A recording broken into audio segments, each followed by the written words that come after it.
ராமநவமிக்கு பிரசாதம் பானகம் எப்படி பண்றதுன்னா, வெல்லத்தை நல்லா தண்ணியில கரைச்சு கொதிக்க வச்சுக்கணும்.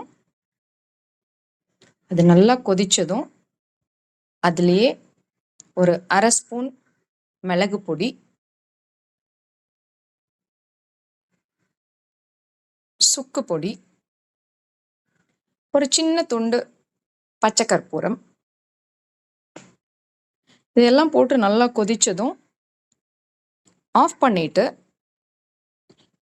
டேஸ்ட்காக கொஞ்சம் லெமன் பிழிஞ்சிட்டு அதை ஃபில்டர் பண்ணி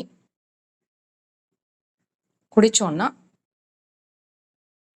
ரொம்ப டேஸ்டான பானகம் இஸ் ரெடி.